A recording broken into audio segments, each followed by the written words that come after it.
নমস্কার, আমি জয়তী। আমার আজকে একটা নতুন যাত্রার শুরুর দিন। আমার বৈঠকখানা, জয়তীর বৈঠকখানা। আমার বৈঠকখানায় আজকে যাকে আমি পেয়েছি সে আমার বড্ড কাছের, বড্ড আপনার জন, বলতে পারে একদম আমার নিজের জন। আজকে আমার বৈঠকখানা করার জন্য তার অবদান কিন্তু কোনো অংশে কম বলা যায় না। সে কিন্তু এই পথে দীর্ঘদিনের সঙ্গী আমার। আসুন দেখে নি সে কে। হ্যালো, এই আমার বড় কন্যা নমস্কার। মধুমন্তী, ডাকনাম মধু। আজকে পেয়েছি একটু খোলামেলা আড্ডা দেব বলে। বৈঠকখানা মানে বেশ জমাটি আড্ডার একটা ব্যাপার। সঙ্গে একটু চায়ের কাপ থাকবে, আর থাকবে সঙ্গে একটা ভালো মনের মানুষ। সত্যি সঙ্গী মোটে পাওয়া যায় না আজকাল, সব পাওয়া যায়। ভালো গল্পের সঙ্গী পেলে সেটাকে বোধহয় ছাড়া যায় না। আজকে পেয়েছি মধুকে, মা আর মেয়ের আড্ডা হবে। এদেরকে তো পাই না, এরা ভীষণ ব্যস্ত, ভীষণ ব্যস্ততম দিনের মানুষ। তাই খোলামেলা আড্ডা দিতে আজ চলে এলাম আমার বৈঠকখানায়। মধু, আজকে যখন পেয়েছি তোকে, তুই তো অন্যদিন সময় মোটেই পাস না আমার সঙ্গে গল্প করার, কথা বলার। তো আজকে আমাকে বেশ খোলা মনে কতগুলো কথা বল দেখি, যা যা তোর মনে আছে। জিজ্ঞেস করে এই যে আমি তোর মা, মা বলতে তুই ঠিক কি বুঝিস? এটা খুব ডিফিকাল্ট, এটা খুব কঠিন একটা প্রশ্ন তুমি আমাকে করে ফেললে, খুব কমপ্লিকেটেড একটা প্রশ্ন করে ফেললে তুমি আমাকে মাম্মাম। না মানে মা বলতে আমি বুঝি মাম্মাম।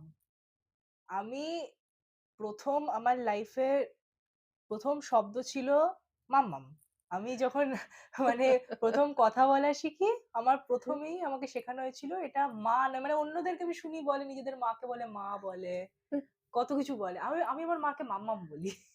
তো আমি মা শব্দটা বলতে ওটাই বুঝি যে মাম্মাম আসবে, বেশ ঝেড়ে মেরে আমাকে ঘুম থেকে তুলবে, বকবে, আচ্ছা আমি জামা কাপড় পাট করে না রাখলে আরো বেশি ঝাড়বে, আবার আদরও করবে। আবার আমি কমপ্লেন করব যে কেন তুমি আমাকে ঝাড়লে, কেন আদর করছো, তারপরে আরো বেশি আদর করবে, বলবে আমার ফুল রাইট আছে তোকে আদর করার আর ঝাড়ার। তো ওটাই আমার জন্য মা, মাম্মা। এটা অধিকার বর্তায়। ঝাড় আদর, টক মিষ্টি ঝাল, পারফেক্ট ফুচকার একটা ব্লেন্ড। মা, টা আমার জন্য। বেশ, তো আমার ডেফিনেশনটা বড় ভালো লাগলো। এবার নেক্সট প্রশ্নে চলে যাই। এই যে তোর ছোট থেকে বড় হয়ে ওঠা, আমাদের তো মাথায় প্রচুর স্মৃতি থাকে ছোট থেকে বড় পর্যন্ত। ডেফিনেটলি। সেই ছোট থেকে এই এখনো পর্যন্ত তোর যে এই বড় হয়ে ওঠা, তার মধ্যে তোর ছোটবেলার খুব মেমোরেবল একটা স্মৃতি, সেটা বল। আমাদের বাড়ির সবার সঙ্গে ঘিরে থাকা সেই রকম একটা মিষ্টি স্মৃতি। দুঃখের স্মৃতি তো সবারই থাকে, কিন্তু একটা সুখের স্মৃতি, এরকম একটা কিছু বল। আমার অনেক আছে, আমি এবার কোনটা বলি বলো তো? একটা বেশ ভালো দেখে একটা কিছু বলো, ভালো দেখে। যেটা আমার আমার বেশ আমারও মনে পড়ে, আমি ভুলে গেছি, এটাও তো হতে পারে। তোমার মনে আছে একবার আম্মি, মানে আমার ঠাকুমাকে আমি আম্মি বলতাম। আম্মি আগে প্রচন্ড ওই হিন্দি সিরিয়াল গুলো দেখতো জি টিভিতে, স্টার প্লাসে বিশাল দেখতো ওই সিরিয়াল গুলো। আর ওগুলোতে একটা ওই সিন থাকতো যে বাড়ির বউ ফ্রাস্ট্রেটেড হয়ে, শাশুড়ির ওপর ফ্রাস্ট্রেটেড হয়ে একটা প্রদীপের ওপর হাত রেখে বলবে আমি আগুনকে সাক্ষী রেখে বলছি এই করছি ওই করছি। তাই মনে আছে এরকম এই সিন গুলো আমি প্রচন্ড মন দিয়ে দেখতো। এবার আমি একবার ওটা সন্ধ্যেবেলা এক্সপেরিমেন্ট করতে গেছিলাম, ওই হাত পোড়ানোর ঘটনাটা। আগুনে ঠাকুর ঘরে অদ্ভুত আগুনের রকম ব্যাপার, ওপর হাত রেখে কি ভীষণ ভাবে ইনফ্লুয়েন্স। হাতের তালুটা পুরো পুড়েছিল। ওটা যে পুড়েছিল, ওটা পোড়ার পরে আমি সুন্দর করে চিরুনির বাড়ি খেয়েছিলাম পায়ে। মায়ের কাছেও মার খেয়েছিলাম, ঝাড়ও খেয়েছিলাম। তারপরে আবার মা কেঁদেও ফেলেছিল। মানে মারটা খাচ্ছি আমি, কিন্তু আমার মা কাঁদছে। আমাকে মারছে কিন্তু আমার মা কাঁদছে। কি করে এটা কি আমি বুঝতে পারি না। ইকুয়েশনটা ঠিক মানে মেলে না মাঝে, মাঝে। তো তারপরে আবার ওটার পরে আমি অনেক চকোলেটসও পেয়েছিলাম। আমার দাদু, আপ্পা বলতাম তাকে, উনাকে। তো অনেক চকোলেটস এনে দিয়েছিল আবার আমাকে। তো মানে যখনই আমি কোনো উল্টোপাল্টা কাজ করেছি, ওটা somehow আমার জন্য একটা খুব ভালো স্মৃতি হয়ে মানে গেছে। তুই উল্টোপাল্টা কাজ করেছিস। প্রচুর এখন এসে তুই কাঁচের সেটা স্বীকার গ্লাস করছিস। কাঁচের গ্লাস ভেঙেছি, পায়ে ঢুকে গেছে। মার দিয়ে মার, বিশাল মার খেয়েছি। তারপরে কি হলো? মানে খুব শান্ত তুই ছিলিস না। একদমই না। এইটুকু বলা যায়। একদমই না। এখন এসে শান্তটা হয়েছি। পড়ার চাপে এখন শান্তটা হতে হয়েছে, আচ্ছা, হয়েছিলাম। এবার আসি এর পরের প্রশ্নে। বলো। এই যে আজকে ছোট থেকে বড় হলি, হুম। একটা স্কুল থেকে কলেজে এলি, স্কুলের যে একটা অন্যরকম পরিবেশ, কলেজের একটা অন্যরকম পরিবেশ, তা এটা তো একটা মানে নদী থেকে সমুদ্রে আসার মতন। কেমন লাগছে? মাঝে, মানে মাঝে আমি কোন রকম মানে টক্সিসিটি চাই না, কোন হুম। রকম তোমার মনের মধ্যে কোনো ক্ষোভ, কোন রকম কিছু আমি চাই না। এমন কিছু বলো যেটা সবার ভালো লাগে, আমাদের সবার আচ্ছা। ভালো লাগে। তোমার মনের অনুভূতিটা বলো। আম স্কুল থেকে কলেজের ট্রানজিশনটা খুব মুশকিল ছিল। কারণ আমি পড়েছি হচ্ছে একটা প্রাইভেট স্কুলে। মহাদেবী বিড়লা শিশু বিহারে আমি পড়তাম। আর ওখানে 95% স্টুডেন্টসই নন বেঙ্গলি। তো আমি একটা নন বেঙ্গলি কালচারের মধ্যে বড় হয়েছি। আমি বাংলার মানে একটা অদ্ভুত একটা মানে হেঙ্গলি ভাষাতে আমি কথা বলতাম। হুম। মানে আমাকে হয়তো জিজ্ঞেস করছে, "কি হয়েছে মধু? তুই বুয়ায় কি খুঁজছিস নিচে?" আমি বলছি, "ঢুঁড়ছি।" ঢুঁড় রহি হুঁ আর খুঁজছিটা মার্জ করে ঢুঁড়ছি হয়ে যেত। তো আমি এইরকম এইভাবে বড় হয়েছি। আমি বুঝতে পারতাম না কোনটা বাংলা কোনটা হিন্দি। তো এই ট্রানজিশন ফ্রম মহাদেবী বিড়লা শিশু বিহার টু যাদবপুর ইউনিভার্সিটি, যেটা একটা মানে যাদবপুর বলতেই লোকেদের একটুখানি একটু কাঁপে লোকজন। একটু সমলে চলে। তো ওই ট্রানজিশন ফ্রম একটা নন বেঙ্গলি বেস টু পুরো বাংলা বেসড একটা জায়গা খুব মুশকিল ছিল আমার জন্য। যেখানে আমি জাস্টিন বিবার, টেলর সুইফট শুনে আমার দিন কেটেছে, সেখানে যাদবপুর ইউনিভার্সিটিতে ঢুকে ১ম দিনই আমাকে জিজ্ঞেস জলের গান করছে, "হ্যাঁ, শুনছিস? তুই চন্দ্রবিন্দু শুনেছিস? হুম। তুই জলের গান শুনেছিস?" কোনদিন আমি নামই জানি না এগুলো কি? আমাকে জিজ্ঞেস করছে, "ফসিলস এর কটা গান শুনেছিস? এটার কি ওটার কি?" না, তবে এটা নয় যে যারা ইংলিশ মিডিয়াম স্কুল বা মারোয়ারি কনসার্ন বা যা এরকম ধরনের নন বেঙ্গলি স্কুলে যারা পড়াশোনা করে তারা সবাই সেইগুলো শোনে না বা বাংলা ব্যান্ডের গান শোনে না, সেরকম কিন্তু নয়। একদমই না। অ্যাকচুয়ালি ব্যাপারটা হচ্ছে কি, তোর সেই ব্যাপারে অনেকটা ইন্টারেস্ট ছিল না বা হুম, ওই রকম একটা কালচারের সামনাসামনি তুই হসনি। হুম, তুই এখন ডেফিনিটলি। সেই আহ, মানে ইউনিভার্সিটিতে ঢুকে তুই সেই হুম। কালচারের সামনাসামনি শুধু হয়েছিস। শুধু কালচার হ্যাঁ, শকই নয়, শুধু কালচার শকই বলবো না, কিন্তু পলিটিক্স এর দুনিয়াটা হ্যাঁ, সেটা যে সামনাসামনি কি হয়, দেখা। সেটা যে কারণ কি হ্যাঁ, হয়। কারণ স্কুল লাইফটা আমার জন্য একটা বাবলের মতন ছিল। একটা প্রোটেক্টিভ বাবল, যে আমাকে কেউ হুম, হুম। চারপাশ থেকে জড়িয়ে ধরে আগলে রেখে দিয়েছে। আমি খুব প্রোটেক্টেড। ব্যাপারটা হ্যাঁ। যেটা সেটা মানে তোর যেটা লক্ষ্য ছিল, হুম। যে তুই যেটা বলতিস যে আমি একটাই জিনিস করতে পারি, সেটা হচ্ছে পড়াশুনো। হ্যাঁ, এই জিনিসটা আমার চিরকালই হয়েছে যে যতই নাচ শিখি, গান শিখি, সাঁতার শিখি, আঁকা শিখি, যাই শিখি না কেন, at the end of the day আমার স্ট্রং সুট হচ্ছে পড়াশোনা। একাডেমিয়াটা ছাড়া আমি কিছু বুঝি হুম। না। কোনোদিন বুঝিও নি। ওইটা আচ্ছা, আর একটা কথা বলি, সেটা হচ্ছে তোর ছোটবেলায় একটা অন্যরকম ইচ্ছে ছিল। আজকে তুই যে বিষয় নিয়ে পড়াশোনা করছিস, সেই বিষয় কিন্তু তোর লক্ষ্যর জায়গায় ছিল না, আমি না, যতদূর না। জানি। এবার এই ঝাঁপটা হলো কি করে, মানে সেই মাইন্ড চেঞ্জটা এলো কি করে, সেটা একটু শোনা। অ্যাকচুয়ালি কিছুটা বলবো ভালোবাসাটা তো ফ্রাস্ট্রেশন। ছিল একটা মানে হিস্ট্রির ওপরে, হ্যাঁ। মারাত্মক রকম একটা আমি হতে ছিল। চেয়েছিলাম হয় আর্কিওলজিস্ট নয় প্যালিওন্টোলজিস্ট। হ্যাঁ। হয় ডাইনোসর নিয়ে ঘাটাঘাটি করব, নয় Indus valley civilisation, Egyptian civilisation খোঁড়াখুড়ি, ঘাটাঘাটি ওইসব করব। তো ১ম টা একটু ফ্রাস্ট্রেশন এর জন্যই আমার মানে মনটা উঠেছিল। ফ্রাস্ট্রেশন বলতে ওই বছর মুখস্থ করা, হ্যাঁ, মার্কস উঠছে না, হ্যাঁ। রেজাল্ট ভালো হচ্ছে না, ইতিহাসের কি সাংঘাতিক গুঁতো। কিছুতেই বছর মুখস্থ হয় কি না। সাংঘাতিক ইতিহাসের গুঁতো, সেই হিস্ট্রি, ওরে বাপ রে বাপ। তো ওইটা একটা, তো ওটা একটা সেটা কি আমি ধরে নেবো তোর ভয় থেকেই ইংলিশে ঝাঁপ মারা, নাকি কোনো ভালোবাসা ছিল? না, ভালোবাসা ডেফিনেটলি, ভালোবাসাটা হলো হচ্ছে যবে থেকে আমি আমার বাবার শেলফ থেকে আমিষ ত্রিপাঠীর শিবা ট্রিলজি চুরি করে পড়লাম, ওইটা হলো ভালোবাসা। অকপটে শিকার, ওই অকপটে বইটা শিকার। পড়ার মতন বই। আমার বাবা, আমার বিলাভেড পাপা, সে ভলভো বাসে খুব সস্তায় ৩টে বই কিনেছিল শিবা ট্রিলজির, আমিষ ত্রিপাঠীর লেখা। সেই ৩টি বই পাপা সযত্নে রেখে দিয়েছিল নিজের শেলফে, কোনোদিন ছুঁয়েও দেখেনি, কিন্তু জাস্ট রেখে দিয়েছিল। আমি একদিন আমার কি মনে কি ইচ্ছে জাগলো, আমি একটা চেয়ার টেনে শেলফের কাছে লাগিয়ে চেয়ারের ওপর উঠে শেলফ থেকে বইগুলো পেরে পড়তে শুরু করলাম। এবার মেরে পাকা বলতে পারো আমাকে, আমি বয়সের না কি সাংঘাতিক বড়, তখন একটা মানে অদ্ভুত রকম একটা প্রেমের বই পড়ছি, চলছিল, আলাদাই একটা ব্যাপার। অদ্ভুত রকম ব্যাপার স্যাপার চলছিল। তো হ্যাঁ, ওইটা পড়ে আমি যে জিনিসটা বুঝলাম সেটা হচ্ছে আমি ইংরেজির ইও জানি না। বইটা পড়ে আমি যা বুঝতে পেরেছিলাম, অর্ধেক শব্দ বুঝতে পারছি না। ওখান থেকে আমি শব্দ শিখলাম গার্গানচুয়ান, এমন শব্দ শিখলাম সেটা গিয়ে আমি আমার টিউশনের স্যারকে বললাম, স্যারকেও ঘাটতে হচ্ছে যে এমন কি শব্দ, স্যারও জানে না মানে। তো আমি বুঝতে পারলাম, আমার তারপরে গিয়ে লাগলো ইগোতে, জিনিসটা প্রচন্ড ইগোতে না লেগেছিল। তারপরে থেকে কি তোর মানে সেই অক্সফোর্ড ডিকশনারিটা পড়া শুরু হলো? হ্যাঁ, আমার প্রচন্ড ইগোতে লেগেছিল যে আমি জানবো না কেন? আমিষ ত্রিপাঠী একজন ইন্ডিয়ান রাইটার। উনি যদি ইন্ডিয়ান রাইটার হয়ে এত কিছু জানতে পারেন, তাহলে আমি অ্যাজ অ্যান ইন্ডিয়ান আমি কেন জানবো না?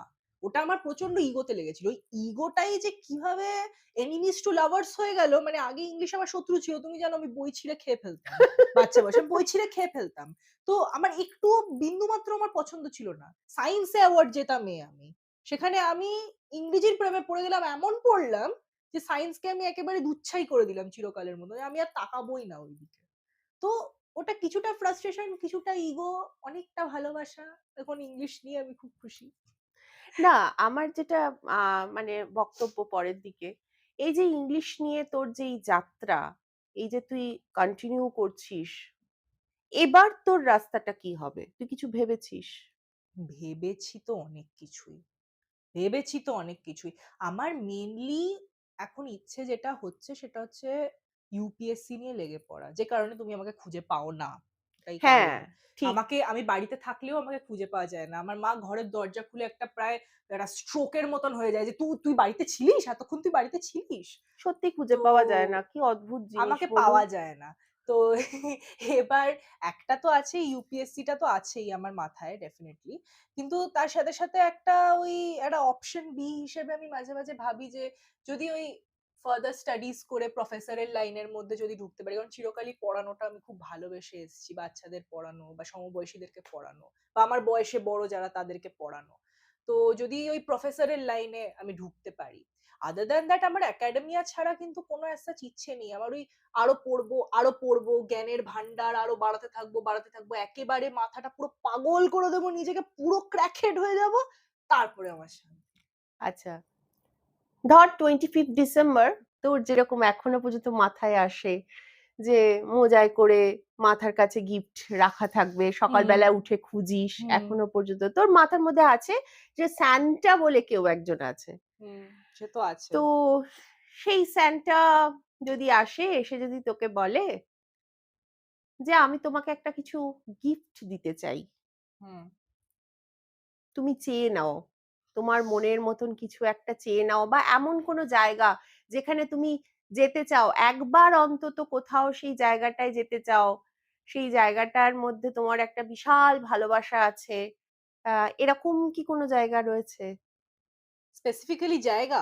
হ্যাঁ, জায়গা বা বাড়ি, বা বা কোনো সেই বাড়ির মধ্যে কোনো বা থাকা উম লাইব্রেরি, বা তোর যদি সেরকম যদি কিছু মাথায় থাকে বল। বা ছেলেরা কাঁদে না, মেয়েরা কাঁদে, বা মেয়েদেরকে অমুক জামা পরে বেরোতে হয় অমুকে। তো এই জেনারেশনটা প্রচন্ড বেশি রেবেলিয়াস। তোমাদের জেনারেশন সালোয়ার কামিজ ছাড়া আর কিছু বুঝতো না। সালোয়ার কামিজ, শাড়ি, দুদিকে ফিতে করে বিনুনি করা, এগুলো ছাড়া কিছু বুঝতো না।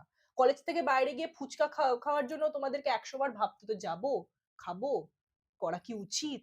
বাসে ট্রামে ট্রাভেল করতে গেলেও তোমরা একটু তা তুইও হেজিটেট কিন্তু করতে। ভাবিস সেটা। আমি করি। আমি ভাবি। ইচ্ছে তো অনেকই আছে। ইচ্ছে অনেকই আছে। আমি মেনলি চাইবো একটা জাপান ট্যুর, আর জাপানে থেকে যাওয়া, জাপানে একটা বাড়ি। ব্যাস। এরম করে ব্যাস বলো না, অনেক কিছু চাই ও আমি। আচ্ছা, বল। আমি কি চাই না, আমি আমি আয়ারল্যান্ডে যেতে চাই। আমার আইরিশ কালচার ভীষণ ভাল লাগে, হুম। আয়ারল্যান্ডে যেতে চাই। আচ্ছা। আচ্ছা, আমার একটা বিশাল বড় পাহাড়ের ওপর ম্যানশন চাই, যেটাতে একটা বিশাল বড় লাইব্রেরি থাকবে ভর্তি বই। হুম। আমি সিঁড়ি দিয়ে দিয়ে উঠে উঠে বই বাহ, ইয়ে করবো। অসাধারণ। অনেক ইচ্ছে আমার, আমার এত ইচ্ছে, মানে আমি মারাত্মক লোভী আর একটা মানুষ। অক্সফোর্ড? অক্সফোর্ডটা একটু কঠিন, কিন্তু তাও আমি বলবো যে দাদু একটু দয়া করে যদি একটু আমার মুখ চেয়ে যদি আমার একটু দিয়ে প্রতি, দাও। হ্যাঁ, আমার প্রতি যদি একটু ভালোবাসা একটু স্নেহ আসে তোমার মনে, তাহলে যদি একটু অক্সফোর্ডে একটু যদি নিজের পায়ের ধুলোটা আমি দিতে পারি, সেটা খুব ভালো হয়। মানে আমি জানি না দাদু এত কাইন্ড হবে কিনা, কিন্তু না, না, ওই না, আর হবে, কি, হবে, হবে। সৎ পথে থাকলে নিশ্চয়ই হবে। চেষ্টা করব, চেষ্টা আচ্ছা, করব। এবার যেটা আমার নেক্সট ইয়েতে আসা, আমরা মানে আড্ডা দিতে, দিতে, দিতে, দিতে অনেকটাই শেষের দিকে প্রায় চলে আসছি। হুম, এবার যেটা বলার, এই যে তোদের জেনারেশনের যে ছেলেমেয়েরা হুম, আজকাল, হুম, তোর তো প্রচুর বন্ধু আছে, বন্ধু সার্কেল আছে। মোটামুটি। হ্যাঁ, তো ইউনিভার্সিটিতে যাচ্ছিস, কেউ বন্ধু, আবার কারোর সঙ্গে অতি বন্ধু, কারোর সঙ্গে আবার মিনিমাম একটা একটা কথাবার্তা হয়, হুম, এরকমও তো আছে আমাদের। সবার সঙ্গে যে একটা গাঢ় প্রগাঢ় বন্ধুত্ব হুম, তা তো নয়। এবার এই যে তোদের এই জেনারেশনের মধ্যে হুম, হুম, আহ স্বপ্ন দেখার যে ব্যাপারটা, হুম, কিরকম ধরনের স্বপ্ন আসে তোদের মধ্যে? তোরা কি ধরনের স্বপ্ন দেখিস? কারণ এখন তোদের জীবনযাত্রার আমাদের জীবনযাত্রার মধ্যে আকাশ আর পাতাল তফাৎ। হুম। আমরা যেভাবে ভাবতাম তোরা সেভাবে ভাবিস না। হ্যাঁ, তা এই যে ছোট্ট একটা ইংরেজি কথা জেনারেশন গ্যাপ, হুম। এইটা কি বা তোরা কিভাবে আমাদের সামনে রাখবি? আর তোদের স্বপ্নটাকেই বা কিভাবে রাখবি? সত্যি কথা বলতে কি, মানে আমরা মানে এই জেনারেশনের যে কটা বাচ্চা বা কজন শান্তিতে ঘুমোতে পারছে, সেটা হ্যাঁ। একটা খুব বড় প্রশ্ন। মানে কজন স্বপ্ন দেখতে পাচ্ছে, কজন ঘুমিয়ে শান্তিতে, মানে ৮ ঘন্টার যে মিনিমাম রিকোয়ারমেন্ট ঘুমের, সে কজন ফুলফিল করতে পারছে শান্তিতে, সেটা একটা বিশাল বড় একটা কোয়েশ্চেন মার্ক ওইটার উপর পড়ে যায়, প্রথম কথা। দ্বিতীয় কথা হচ্ছে, এই জেনারেশনটা পুরোপুরি এখন দৌড়চ্ছে মিমের ওপর। মিম জিনিসটা হচ্ছে জোকস, সেটা তুমি বিভিন্ন সিনেমার সিন থেকে তুলে ওই জোকটার সাথে রিলেট করে তুমি একটা মিম বানিয়ে ছাড়লে। এখন আমার যেটা মনে হয় এই জেনারেশনের সাথে তোমাদের জেনারেশনের যে গ্যাপটা, সেটা হচ্ছে প্রথম কথা, জোকস বদলে গেছে। জোকস প্রচন্ড বদলে গেছে। তোমরা যেটাতে হাসতে, আমাদের জেনারেশন সেটা দেখে একটা নাক কুঁচকোবে যে কেন এটাতে কেন হাসবো, এটা থার্ড গ্রেডের এটা ব্যাপার। এসব মজা নয়। মানে তোমাদের জন্য যে উত্তম কুমারের সিনেমার কোনো একটা মজার কমেডি সিন দেখলে তোমার হাসি পাবে, সেটা আমাদের জন্য একটা ভিনটেজ ব্যাপার। আমরা সেটাকে দেখে ভাববো বাবা এ তো অ্যান্টিক, এ তো মিউজিয়ামে থাকা উচিত এই জিনিসগুলো। আবার আমাদের যে জিনিসগুলো দেখে হাসি পাবে, তোমরা সেগুলো কোনো মানেই বুঝতে পারবে মানে না। তুইও কি সেই জায়গা থেকেই বলছিস? মানে তুইও কি সেটাই ভাবিস? অ্যাকচুয়ালি না, কারণ আমি, আমার বোন লাজো, আমার বোন আমার থেকে ৭ বছরের ছোট। তো ওর জন্য কমেডি যেটা, তোমার জন্য কমেডি যেটা, আমি দুজনের সাথে পড়ে মাঝখানে স্যান্ডউইচ হয়ে গেছি। তো আমি, তোমারও কমেডি সেন্সটা আমার মধ্যে চলে এসছে, আমার বোনের কমেডি সেন্সটাও আমার মধ্যে চলে এসছে। তো আমি দুদিকই বুঝি, আমি বর্ডার হয়ে গেছি, আমি ওয়াঘা বর্ডার হয়ে গেছি। হ্যাঁ। তো এবারে ব্যাপারটা যেটা হচ্ছে, আমাদের জেনারেশন মেনলি যেটা চায়, সেটা হচ্ছে মেন্টাল হেলথ এর উপর আরেকটু বেশি ফোকাস। তোমাদের জেনারেশনে যে জিনিসটা ছিল না, তোমাদের জেনারেশনে মেন্টাল হেলথ ব্যাপারটাকে বা থেরাপি বা এই কাউন্সিলিং সাইকিয়াট্রিস্টের কাছে না, যাওয়া, সত্যিই ছিল না। এই জিনিসগুলো ছিল না। আমাদের জেনারেশন আবার ট্রমা জিনিসটা কি, জেনারেশনাল ট্রমা, হুম। যে আমার অনেক বেশি উঠে আসছে এই এক্স্যাক্টলি কথাটা, এই ভীষণভাবে উঠে আসছে। জেনারেশনাল ট্রমা জিনিসটা প্রচন্ড রকম ভাবে আমাদের জেনারেশন এখন মানে স্পটলাইটটা আঘাতপ্রাপ্ত ফেলছে। হচ্ছে এক্স্যাক্টলি, এট ভীষণ। The end of the day আমি যতই রেবেলিয়াস হওয়ার চেষ্টা করি, আমার কাছে কিন্তু ওয়েস্টার্ন জামা আছে। আমি যে রীতিমতো ওয়েস্টার্ন জামা পরি, আমি শর্টস পরি, আমি এমন এমন জামা পরি যেগুলো হয়তো তোমার জেনারেশনের লোকজন, মানে আমার দিদিমা আর ওরা সবাই দেখলে হয়তো তাদের স্ট্রোক হয়ে যাবে, যে এরকম জামা আমরা কোনোদিন ভাবিনি, স্বপ্নে কোনোদিন ভাবিনি যে এরকম। তো এই যে ডিফারেন্স গুলো ইন থট প্রসেস, এই জেনারেশনে তোমার জেনারেশনে, সে কমেডি হোক, thought process regarding mental health, এই জিনিসগুলো, বা তোমার কথাবার্তা বলার ধরন। আগে একটা সময় ছেলেদের একটা ওয়ে হতো কথা বলার মেয়েদের সাথে, মেয়েদের একটা ব্যাপার থাকতো যে ছেলেদের সাথে মিশবো না, ছেলেদের সাথে বন্ধুত্ব করবো না। এখন মেয়েরা হচ্ছে, ছেলেরা একদম মানে একসঙ্গে মিলে না, মিশে। কিন্তু ছেলে মেয়ের বন্ধুত্ব কিন্তু আগাগোড়াই ছিল। হ্যাঁ, না হলে আমাদের স্কুলগুলো বা মানে ছেলে মেয়ে মিলিত যে স্কুল যেগুলো সেগুলো কিন্তু তাহলে গড়ে উঠতে পারতো না। হুম, সেগুলো নিশ্চয়ই ছিল, কিন্তু মানে অনেক বেশি একটা মানে কি বলবো, খোলামেলার জায়গাটা হুম, অনেক কম ছিল। হুম। অনেক বেশি রেস্ট্রিক্টেড ব্যাপারটা বেশি ছিল। হ্যাঁ, কিন্তু আমি যেটা বলবো, তোমাদের জেনারেশন আর আমাদের জেনারেশনের মধ্যে একটা নেগেটিভ ব্যাপার যেটা বলবো, সেটা হচ্ছে তোমাদের জেনারেশন বড্ড বেশি ইনোসেন্ট ছিল, আমাদের জেনারেশন অত বেশি ইনোসেন্ট সেটা কি ছিল না। খারাপ? নট রিয়েলি, কারণ আমাদের জেনারেশনের বাচ্চাগুলোকে না ঠিক বাচ্চা মনে হয় না। আমি এই কদিন আগে একটা 15 বছরের ছেলেকে দেখলাম, আমি দেখে অনেস্টলি আমি ভাবলাম যে ওর হয়তো 20 বছর বয়স। এখন বাচ্চারা এত বেশি বডি বিল্ডিং আর এইসবের মধ্যে ঢুকে গেছে, মানে ওই টেস্টোস্টেরনের স্পাইক এবার চিনতে পারা যাচ্ছে না, ওদের প্রচন্ড বয়স বেশি বোঝা যায় সচেতন, না। প্রচন্ড হ্যাঁ, সচেতন। আমরা বয়স সচেতন বোঝা যায় ছিলাম না। না, আমরা বুঝতেই পারতাম না হুম, যে কোনটাতে ভালো লাগবে, কোনটা করা উচিত, কোনটা করা উচিত নয়। বাড়ির মারা, বাড়ির সবার মা, পিসি, ঠাকুমা সবাই যা যা বলতো তাতেই আমরা একেবারে যা বলছে তাই বাধ্য মেয়ের মতন করে যাচ্ছি, কিন্তু আবার আজকাল সবাই সেটা হ্যাঁ, করে না। আবার এটা পুরোটা ভালো নয়, obviously হ্যাঁ, এটা পুরোটা ভালো নয়। কিন্তু আমি বলব progressive mindset is good, কিন্তু একটা সবকিছুরই ওই অতি কিছু ভালো নয়। একটা হুম, বাচ্চাদের একটা বাচ্চার মতন একটা ব্যাপার থাকবে, লুকসটা বাচ্চাদের মতন হবে, সারল্য, ইনোসেন্সটা থাকবে। বাচ্চার হ্যাঁ, সারল্যটা এটা ওইটা। খুব বেশি মাত্রায় কিন্তু হারিয়ে যাচ্ছে অনেক জায়গা থেকে। এটা এক্সাক্টলি। কিন্তু লক্ষ্যের বিষয়। আমার শেষ প্রশ্ন, হুম। তোকে যখন সামনে পেয়েছি, বল আমাকে, একটা প্রশ্নের উত্তর দে যে তুই ওমেন এম্পাওয়ারমেন্ট বলতে কি বুঝিস? ওমেন এম্পাওয়ারমেন্ট, ওমেন এম্পাওয়ারমেন্ট জিনিসটা তুমি না আমাকে বড্ড আমার কলেজের মতন প্রশ্ন করে ফেলছো, কোয়েশ্চেন পেপারের এ মতন, কি, বুঝেছো তো? কি কলেজের সাংঘাতিক! কোয়েশ্চেন পেপারের মতন প্রশ্ন। হ্যাঁ, 5 মার্কসের আনসার লেখো এবার 2 পাতা। তো ওমেন এম্পাওয়ারমেন্ট বলতে আমার যেটা মনে হয় সেটা হচ্ছে মানে একটা প্রচন্ড ইন্ডিপেন্ডেন্ট আর প্রোগ্রেসিভ মাইন্ডসেট মহিলাদের মধ্যে। কারণ এটা আমার বলার কারণ হচ্ছে, আমরা চিরকালই শুনে এসেছি একটা প্রভাব, সেটা হচ্ছে মহিলারাই মহিলাদের সব থেকে বড় শত্রু। হ্যাঁ, এটা আমরা প্রচন্ড রকম ভাবে শুনে এসেছি এই জিনিসটা। আমি যেটা উমেন এম্পাওয়ারমেন্টের অনেক ডেফিনেশন আছে, ইন্টারনেটে অনেক ডেফিনেশন আছে। কেউ বলবে ফ্রিডম অফ উইমেন, ওরা যা ইচ্ছে চাকরি করতে চায় চাকরি করুক, ফেমিনিজম, ইকুয়ালিটি একদম, মেনদের সাথে, একদম, অনেক ডেফিনেশন আছে। একদম কিন্তু আমার জন্য স্পেসিফিক্যালি উমেন এম্পাওয়ারমেন্ট মানে যেটা, সেটা হচ্ছে একজন মহিলা আরেকজন মহিলার শত্রু কেন হবে, ঠিক। কেন এখানেও আমার, শত্রুটা, কেন এখানে আমারও এটা শত্রুতাটা প্রশ্ন। হবে। এই যে এই মহিলাদের শত্রু এই জিনিসটা, আমি পার্সোনালি বিলিভ করি যে শুধু মহিলাই নয়, ওয়াই জাস্ট উইমেন, সবারই সবাইকে একটু আপলিফট করা উচিত, সবাইকে একটু সাপোর্ট। এত হিংসের কি দরকার?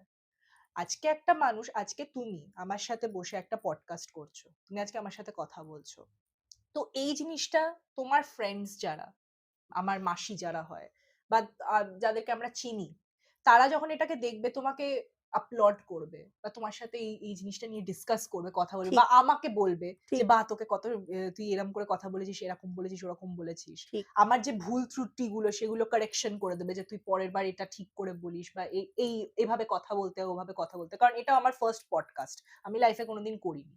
তো এই যে এই সাপোর্টটা, এই যে একটা সাপোর্ট তুমি পাচ্ছ, আর শুধু এমনি মুখে বলার মতন সাপোর্ট না যে বা তুই কি ভালো কাজ করেছিস, এরকম করে এগিয়ে যা, কারেকশন করে দেওয়া, একদম ইমপ্রুভ ভেতর থেকে করতে, বলা। এক্স্যাক্টলি ইমপ্রুভমেন্টে হেল্প করা, বা তোমাকে এগিয়ে দেওয়া যে ঠিক আছে ভুল হচ্ছে হোক, তুই এগিয়ে যা। তোমার হয়তো মনে হচ্ছে আজকে তুমি পড়াতে পারবে না, এটা খুব টিচারের, দরকার। এক্স্যাক্টলি তুমি যে টিচারের কাজ করতে পারবে না, হয়তো তোমার এরকম একটা মনে হয়, মাঝে মাঝেই তোমার এই জিনিসটা মনে হয় যে তুমি টিচার হতে পারবে না, কিন্তু তুমি দুর্দান্ত পড়াও, আমার মা দুর্দান্ত পড়ায়।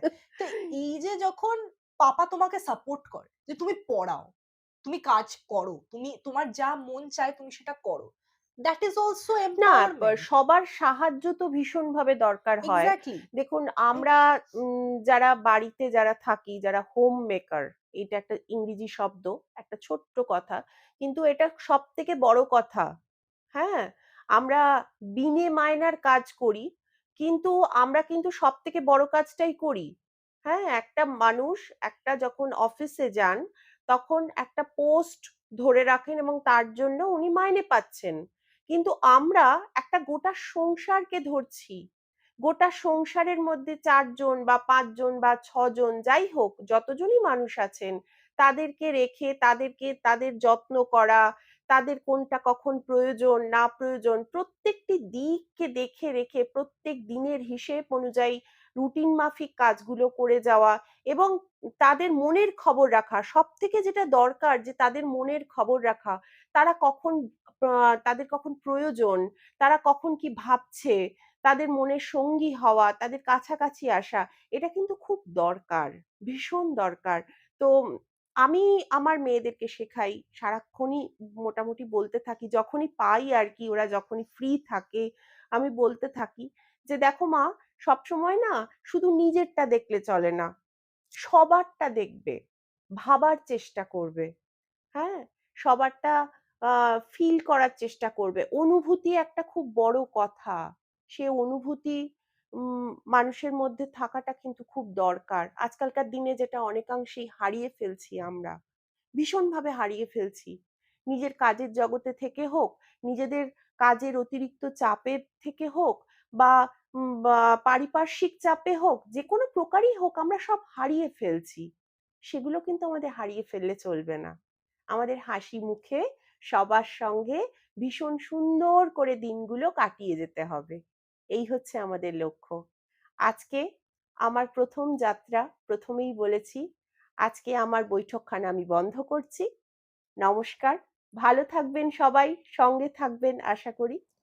সবশেষে বলবো, যদি আমার এই জয়তীর বৈঠকখানা চ্যানেলকে যদি ভালো লেগে থাকে, একটা লাইক, কমেন্ট এবং শেয়ার করবেন। সাবস্ক্রাইব করবেন আমার চ্যানেল আর নিচে বেল আইকন দেওয়ার যে বাটনটা আছে সেটাকে প্রেস করবেন যাতে সবার আগে পোস্ট করলে নোটিফিকেশনটা আপনার কাছে আসে। নমস্কার।